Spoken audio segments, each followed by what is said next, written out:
le mat khomoi EFSI Christian thai Paul hai chun rong bol na ngain eram khovel hung changkang paya domestic appliance IT mic hai TV CD le thil dang hai ai mang na satak khopela a big ina mangro su le jana i mang ein khom jata i mang keyboard ti hai per khung ti hai le a big amplifier hai he mang na sata amiruk chu eram hin amplifier hi amang danding in dik taka mang tu le ani ang taka ini tir he ai tlom em le hin rong bol na ngai ven ke ni mar khoma EFSI Christian thalai Paul hai chun i amplifier operating manual ti hi video hong simin kan hong so ania ko ran dang hai khotlang le department sang hain in lo sar hi kan be se tak zetani am hasa takin amplifier IT hi rol suk ring na anti thakatin lai chun chu tong ring na ham anti via chu amplifier IT tak chu hi a box tak hi ania chu lei chun hi box amplifier hi operating tho dan ding hai hong sil kan ta abik taken hi wa hin power ti hi mei pek na le pek no na nia electric ayang ona i asuk zong hin on ani ngai no amplifier reng chu atung zong on ani laka khovel mun thang chu base switch electric switch hai dam le thil met na re reng hi atung zonga on an sima India ra metlang pui thun asuk zong switch ai on laka hi asuk zong ena inverter hai le electric switch board hai le electric thil dang reng amiru sa suka on ani line amplifier ruk hi chu atung zonga on ani ti hi exit kanoma mun then khata chu asuk zonga on an lo son an ona me fe theino phal hui dam lo a se ta athanon son laka chu hom ke khom kam chi ta chulei chun amplifier reng chu atung zonga on ani electric fitting chun ti kha exit kanoma amiru chu battery nung tension i direct battery line uma chu DC 80 sana 12 volt dam 24 volt dam 36 volt dam uma chung hai chu hi on le on no na tangkai chung no hi chu electric ding chaw an si mane ti thu chu ka sil ma sak na sian la chun hi ting hin huson la hi taka hin amplifier IT hi mic hi mic 1 volume hi anzon pe hin hi mic aku hi entirnan microphone pakhat thun na ni a hi microphone pakhat ei thun chun hi hin a volume hin control ding hi wa master volume hi apanga in pengi tai ti tok charin pengi ta chutaka chun hi wa mic 1 hi control ta ding hi taka hen mic 1 mic hi mic 1 hi control ta chong pe chun hi mic 1 control na chu pakhata na mic 2 control na hi azon pe hin control na uma ami ru chu chung lai jing chun ai he dinga poimo le tool ka iti chu hi takan mic 1 mic 2 mic 3 po hi sanin uma mic 4 le mic 5 le mic 6 hi takan atol na amta hi radio bent lak nang de na tol na amve ta hi juksil fi in la ka juk noma hi mic 4 hi ching pang waiting pang ai tol chun mic 4 alu ta hi taken hi auxiliary 1 ting ai tol chun auxiliary 1 alu ding AUXT auxiliary ti na nya heng zong ai tol chun microphone hi fitin la kham hi ing angin fitin la watong rak dakin lam hi mic hi afe no ding hi hereta hi wa auxiliary ana chu hi fe ding chun hi wa mic 4 he tol ding chu ang bok chun khom hi mic 5 ana hi ting nei tol chun auxiliary 2 lu ding chu chun hi wa hi heng zong ana hi tol chun mic 6 alu ta hi wa hin ai tol chun hi wa USB fit na hininga ta hi takan card reader ai si ma memory card ta la plane mobile phone tool kherlova hitaka hlasak theina pakhat ania chuchun hi USB kit hi remote control unpack sa chuchu remote control a tho theini ti juk thil san sin la chuchun hi wa hi treble bass volume master volume hi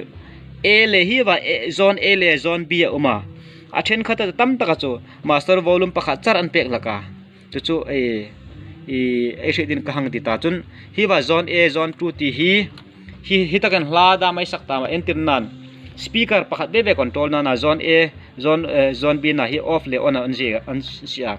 speaker pakhat tingai off anom chun hingting pang hi on chowaita metlu de on na hingting pang hi off ana hingting pang hi on ai no ma hingting pang off ai nom chun hi metlu te ta on ai ta kaka ai met lut ve chun speaker hingti pang hung ting sa fe ve ding ti na kha ai juk hril na sin la chun hi tu ta ka juk tiang han hi poimo ma a then tam tak chun hi asanan the no u auxiliary ti asanan the no auxiliary ti chu anung ting son a fit na mani ti choi khul sin la ju ka eshil masak kha auxiliary 1 kha tol ding ka ti kha tol chun hi microphone ku ang diwan sim hi microphone fit na ding an no auxiliary 1 fit na ding a hin mobile phone lai sak nom changa mobile phone lai play nom changa music track hai play nom changa mobile phone fit na hi auxiliary 1 ania chun auxiliary 2 he dum chun mobile phone ma thei thowa keyboard homa theya ei nom phatani chun chu hi mic hi fit na ding tlang pui chu auxiliary 1 hi ting panga anung tinga mi le ama te hi wa ma tinga mi 1 le 2 tol ding ka ti kha 1 ni tol chun hi auxiliary 1 fenga ta 2 tol chun hi fenga ta mobile phone fit thei guitar fit thei chu chun keyboard fit lu thei ni ki khai juk sil ana chung pathum hai chu mobile phone chu chun guitar le keyboard hai fit lu thei ngai pa hingai pa ni nei num noi fit lu theya chu chun hi wa hi pre amplifier tin jik no ka hi pre amplifier ti tak hi enter nan amplifier pakhat dang ilo mang ta sa ilo mang sa chu amplifier chu mun dang ai si ta sia chu amplifier chu hungla to ka ta pre out hingang he umbia hungla to ka ta hin fit lu ti ta hi ta khaina speaker hung sorle hi speaker hena sokul ta ding ti na chu hi pre amplifier hi mun danga amplifier danga hlan sak le thuan thil hai lak lu na mang thei ni ti na ninga ta chun hi by line out ania hi ta ka in thok hin hi amplifier hi ta kan thoka la ai asak hai le ai khumai amplifier danga ai wa pek dok nok theina ani hi amplifier le amplifier in connect na hi line out na hi pre amplifier ti na amplifier hi amplifier hi alak lu na ti na no kan hi chu auxiliary 1 auxiliary 2 ani ti khai hit kanoma hi takan ai fit thai chu mobile phone number 1 guitar hello guitar khomni sin la anot electric guitar bass guitar ma fit thaya chu chun mobile phone keyboard mobile phone chu chun electric guitar ai fit thai ti ngai a fit na dinga mang tlang pui hi taka ai fit no ama teng panga sun ama teng panga mic ti pawa ai fit ani chun amplifier kha se holding ti na ne se ola talum khom luma ta ri mandik no ding i se ing tik lai khamen ai se dina tha sun hi wa hi taka hin keusan anje ka hi achunga hin hi amang dan ding le thila tho dan ding hi sound ting panga atlang pui thun hi a fe dan ding chu common ti com anje hi ai hmuwa hi common tak hi common ti na com ti common ti na chu chun common hi face common ti neutral haman ti thaya chu chun minus haman ti thaya chun common neutral art haman ti thaya chu chun hi vai ohm sani ohm si plus le plus ti rang tlokane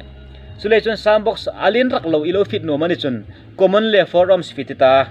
alin deu ilo fit no mani chun alin tak takai fit no mani chun common le 4 ohms fit ding achini fit nom chun hi common le 4 ohms fit ta hingai pani fit copy ta chu chun alin le achini fit hi dan fit thai ve ve achin deu hai chu hin fit ta alin deu hai kha 8 ohms fit ta ding ti na 16 ohms chen chol umrapa 32 ohms lompa ya chu hi common han thon ta ding ti na ni plus ding hi ohms po hi plus wang anita common chu hi minus khaten thang ta ding hi minus bo chun ing ri haman dik theina thena chun common le 4 ohms en fita 8 ohm le 16 ohms da man lo fit ko pa arin dik ta andik tangai na 4 ohms le 8 ohms andika 8 ohms le 16 ohms ari handik tangai no e she ding common hi eng angan speaker lo tam se na common hi an thon del ding where common ai bi po kha